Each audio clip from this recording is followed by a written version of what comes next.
Hey everyone, welcome back to another HP Gaming GameLINK video. Today we're going to be exploring something as part of our Halloween spooktacular. We're going to be growing some claws, tearing into flesh, howling at the moon, and trying to basically eliminate all the humans as we explore the world of Joey Vigor's and Vigor Inc. games Growl.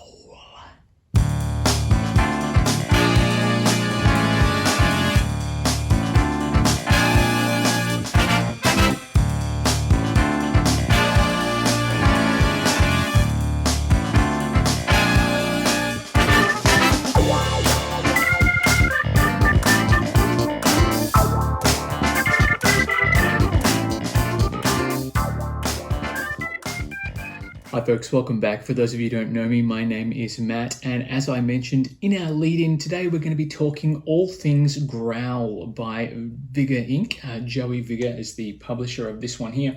And it comes specifically, we're going to be reviewing the Howly Growly box, which is something that was launched on Kickstarter last year. It is a different kind of Secret Identities werewolf style game that doesn't require a moderator, which is fantastic. And the box we're going to be looking at is the Howly Growly box, which comes in this cute little blue felt werewolfy thing. It's even got some eyes. It's so cute. As deadly as it is, it's still very cute. It's got googly eyes as well. Now, the Howly Growly box has quite a bit of additional content that is not in the standard edition of this one. Now, for Growl, for those of you who don't know, as I said, it's a different style of werewolf game, whereas obviously someone is a werewolf, depending on the number of players, the rest are all humans, and you've got to discern who is the werewolf, who are humans, and be on the winning side. At the end of the game, if everyone if all the surviving players are werewolves, then the werewolves win. If there's at least just one human still alive, then the human side wins, regardless of how many humans have deceased in the process. Now, it comes in this little thing, Howly Growly box cover, which is fantastic. It's very, very nice and toasty. The artwork on this game is fabulous as well, very cartoon-like quality. As you can see here, this is the top of the box here from the Howly Growly box, and then you've got all the different monsters sitting around a campfire discussing who may or may not be the werewolf, which is awesome. The Howly Growly box also comes with a couple of expansions as well, which makes it extra replayability, and plays for up to 4 to 10 players as well. Something really clever, the rulebook in here is in multiple languages, so then they have to do one printing, which is fantastic. And the expansions Madness and Plagues have just been completed on Kickstarter. We backed it. Very, very excited to see how they play out once we get them to the table. But for now, what do I like about Growl? Growl at its core is a social deduction game that doesn't require an app to run, which is a big plus. Everybody who's in the game is involved. A round lasts anywhere between 15 to 20 minutes, and you can play multiple rounds in succession, and there is a gold coin tracking system to see how well you've been doing as the game goes on. What this means is, though, this is probably one of the only drawbacks. You don't necessarily need to, I guess you do need to win in order to gain the gold, but you don't have to win every round to win the overall game. So the way the gold system works is if you're on the winning team, you get a gold if you're on the winning team, plus 1 gold for every gold coin that's in your hand of cards at the end of the round. So you might only win 1 round, but if you've got a hand limit, there's no hand limit. If you've got a hand of 10 gold coins, then you'll be winning the game, well and truly. It's very, very hard to come by the gold, but that's okay. Look, inside the box, you've got all sorts of goodies here. That's the other thing I love about the Howly Growly box. It's got this unique little storage system here, so you can actually sort out which cards go where. The deluxe version of the game in the Howly Growly box also has home tiles that are actually tiles rather than cards, which is great, really like it. And then you've got all the other bits and pieces here. So these are all the expansions, extra home tiles for up to, I think you can play up to 15 players if you have an extra deck, which is what that one is there. And then you've got the base card. So this is set up into up to 4 players, 6 players, 9 players, extra home tiles, and then all of the expansions thrown in for the mix.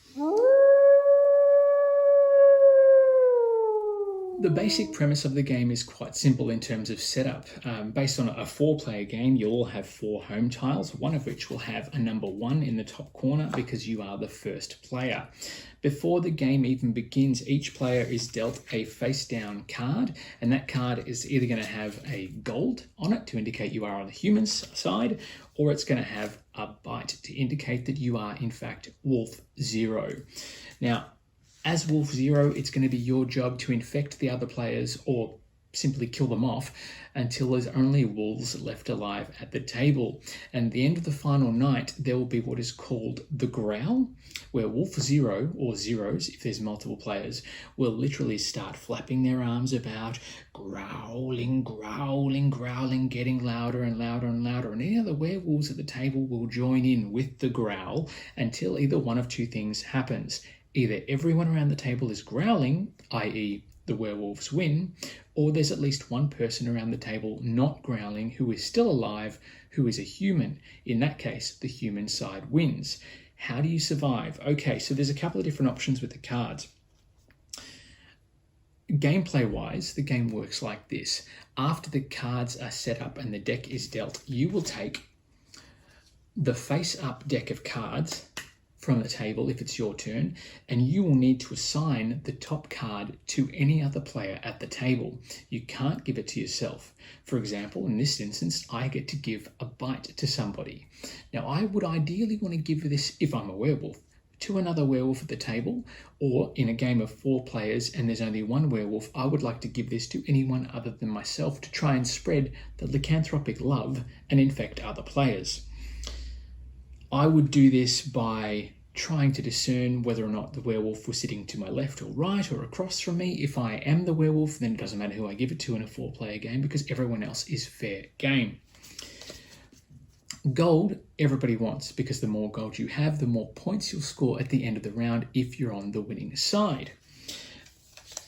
Then, of course, there's wounds. Now, the wound cards are the detriment to every player in the game. If you collect 3 of these wounds and don't have any salves of protection, you will basically have to turn your tile over to the I died side and you're out of the round and do not take part any further. You don't reveal if you're on the werewolf side or the human side though until that final growl. Along with wounds, there are things like the salves that I mentioned before, which will negate a wound. So if you have 3 wounds in hand plus a salve, you've actually only got 2 wounds in your hand and you continue to play the game. Likewise, if you have 3 bites in your hand, you instantly secretly join the werewolf side. Don't announce that, you just secretly carry on. However, charms will help negate bites. So if you have a hand of, say, 2 charms and 3 bites, you only have 1 bite counting against you. Obviously, the game goes on until you reach the final night. During the night phase of the game, you will take a card and pass 1 card to your left, 1 card to your right. And this is where it gets really tricky and knowledge is power because only werewolves can pass bite cards around the table. So if you look at your home tile of cards and you pick up a bite card, you know that the person sitting to your left or right is definitely on the werewolf team.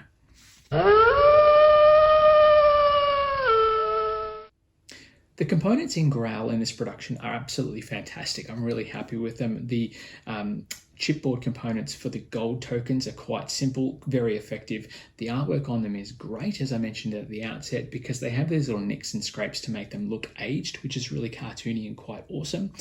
The artwork on the cards is quite simply fantastic. Some of the best I've seen in a social deduction game, and someone who's taken a lot of time to actually put the artwork together on the cards, particularly on the night cards, because you shuffle in only 3 night cards through each game and each round, so you're never really sure what card you're going to produce, and that makes a nice surprise when it is revealed from the top of the deck. The home tiles as well are quite lovely. Here you've got a nice werewolf in the clouds situation, which looks absolutely fantastic. It's also serving as the motif for the overall artwork style of the game. But on the reverse of these, you have the I died tombstone, which is quite lovely as well, and a nice big red contrast to the tiles when you are living. So it's an easy way to keep track of who's still in the game and who's not, which I really, really like. The upgrade components for the metal coins is something I didn't back on Kickstarter, but I'm happy to say that as part of the Madness and Plagues expansion, we did opt-in for those metal coins, so we'll be able to include those for you when they arrive. But overall, the overall production and quality of this game is really fantastic, so that alone makes it definitely worth a look. I do like the fact that you've got the Madness and Plagues expansions are being added to the mix, along with the Curses and the Seven Sins and the Undead and the Spells expansion. So there's a lot of content in the Howly Growly box, in addition to Madness and Plagues. You can just go for the base game and have an amazing time. There have been nights where we've had, pre-COVID of course, 4 or 5 rounds on the trot merely as a filler game. We were going to go for just one round, but then of course you never have just one round. It's that sort of game. It plays really quickly. It's really easy to teach, really easy to learn. And once you've got a table full of people that know how to play this game, and a gold card comes up in what's going to be decided as the final round, the wheeling and dealing that goes on to be the person who receives that gold card, promises all sorts of weird and wonderful things, get thrown out into the mix to make sure that you're the person who receives that card. But Growl, as it stands, definitely worth checking out. It's something that is a great style of werewolf game. It doesn't require an application. It allows for a big player count with 10 people right out of the box. You can play with up to 15 if you add in an extra core deck. Really easy to teach, a lot of playability, and once you've had a couple of goes at it, you just want to keep coming back to it and bringing it out to the table again and again. Growl is a fantastic production. Joey Vigor and Vigor Inc. have made this absolutely fantastic and a lot of fun to play. Really looking forward to the Madness and Plagues expansions, and we look forward to getting it back to the table with all of you once we're allowed to get out and see more people post-COVID. If you want to get a copy of this one, folks, it is available on our store, hpgaming.com.au. We have some limited edition Kickstarter copies still available, so by all means jump on board and grab one of those. You can also check out our Patreon page as well, which is on the screen at the moment, if you want to support our videos, if you found this video helpful. And at the same time, if you have any questions, by all means, pop them in the comments below or hit us up at orders@hpgaming.com.au, and we'll get back to you when we get a moment. Until then, my mate and I are going to go on the hunt and see if we can find a few tasty morsels. I can smell one now.